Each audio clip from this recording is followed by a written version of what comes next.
Okay, thank you so much for logging on to StateChamps.tv. You could be watching this on Facebook. This is another edition of the OT with Markowski. We are here at Brother Rice High School, where on Sunday they are having their first home game in the history of the school. And when I say home game, I mean literally here at Brother Rice.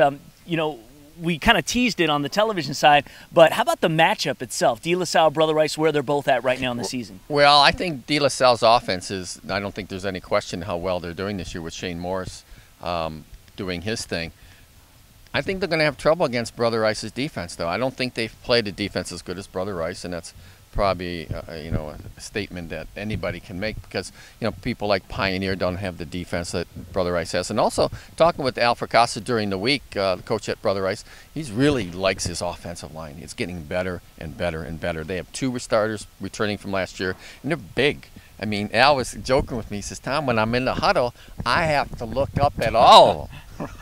He said, and they go like 6'3", 6'4", 6'5", all of them. So I like Brother Rice in this game, but hey, you can't count out De La Salle. This is really, these guys have been playing for so long, and for whatever reason, Verska's teams, Paul Verska, the coach at De La Salle, always play Brother Rice tough, and it doesn't really matter what their records are. I know that's a trite statement, but it really doesn't. They're both 3-0, so it does mean a lot of implications on this game. But absolutely. Should be a great atmosphere. Should Absolutely. be good weather. Even if you're a high school football fan, and even if you're maybe not a big fan of either team, just being here will be something special. This will be an event unlike anything that Brother Rice has done, and they've been around for 50 years. And the thing is, when will they do it again? Right.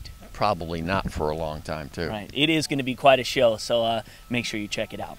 All right. Anyway, where we want to continue is in issues affecting high school sports. And right now, this week, we had two forfeit situations have to come up between Clarkston and Oak Park, both different, yet is it saying something more? I think there's some similarities there, too. Now, different in the sense that the student at Clarkston took a class during the summer that somehow did not transfer over into his, you know, grade point average. Right, and took it online. Right, it was an online class. And by the time, and this is the stickler, right, and Dan Fife and I talked for a while during the week about this, by the time they found out, they had already played 2 games. Because they play 2 games before school starts, there's not the full complement of administrators in the office to double, triple, and quadruple check all these records. Dan Fife, Kurt Richardson, the coach at Clarkston, all thought things were fine. And the student in question thought it was fine, but it was not fine. And when they found out, it was like, oh, well, you know, let's turn ourselves in. Like, you know, like you should do. Some schools don't. I don't want to go into that, but that's what you should do. Dan says, you know, we made the mistake, but, and he didn't want to give excuses, but the excuses are there should be a better way of doing something like this as far as, you know, checking on grades. If a student has taken summer school classes, does that indeed transfer over? I think there's a learning experience by everyone in this, and like Dan said, this could happen to anybody. Right, and this is probably unpressed. So now it does set a... Yeah, I don't remember this happening so it's involving kind of sets a summer precedent school class. Now that online is involved, especially with kids in education and things, that you got to look at all of it. Just another thing for the coaches and athletic directors to keep an eye on. It's unfortunate too, and it gets back to where, you know, when the playoffs were expanded and they had to start the season earlier, and the administrators aren't there when the football season starts, and it happens in the city quite a bit in the transfers that come into not just the PSL but other schools. You know, are those grades accurate? Was there another, you know, school involved? I know that happened in the case with River Rouge in Inkster, where the kid was going to Inkster, but it was at Rouge. You know, there's a lot of different things that happen with transfers, and if you don't have the proper people checking on all these paperwork that comes in, you find yourself in trouble. Absolutely. And a similar situation, although different, was at Oak Park, where Greg Carter thought the student that transferred from Loyola was fine, but as it turned out, he took another semester at another academy that was not on the initial records when he transferred in. So there's another, you know, incident where, you know, Carter and the administrators, it happens to be at Oak Park this time, weren't aware of the situation of the student. Once they found out, they turned themselves in. So, well, you know, with open enrollment, maybe as we talked about last week right here on this, this could be a big problem. It could open another can of worms, so to speak, and getting more students transferring into schools, and really getting back to Fife, it's going to, you know, cause more headaches for administrators like himself, athletic directors, principals, and whoever, to check on more students that are transferring in. So I don't know. It sounds like there could be even more trouble ahead. Right, and you know, it's not like basketball where you got 15 kids, or baseball, or some of the, you know, football.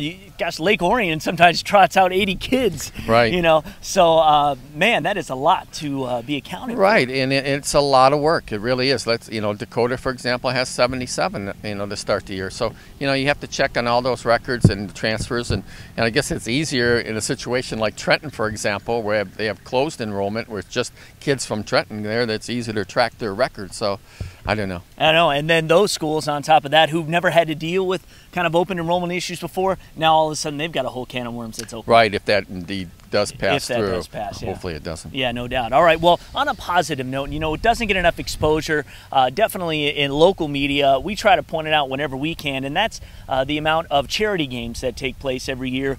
Football teams and schools getting together to raise money for whatever their particular charity or awareness is about, and there were some good ones this week. It kind of started in Lowell with the Pink out there, the Pink Arrow Project. Cancer awareness, breast cancer awareness.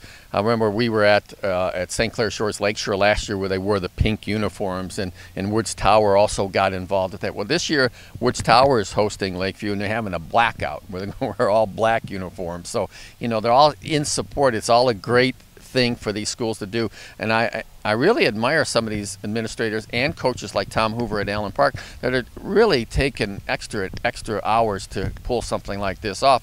And Hoover was telling me during the week that, you know, he knew this could happen in Allen Park, but he didn't realize how much work it was. And I said, don't worry, Tom, it'll be better for you once this week is over. They have the Wounded Warrior Project that they're supporting at Allen Park this Friday night against Taylor Truman. And they're, you know, just, you know, not only awareness, but raising funds for the Wounded Warrior Project. So I really admire people that go out of their way to do something like this, because they don't have to.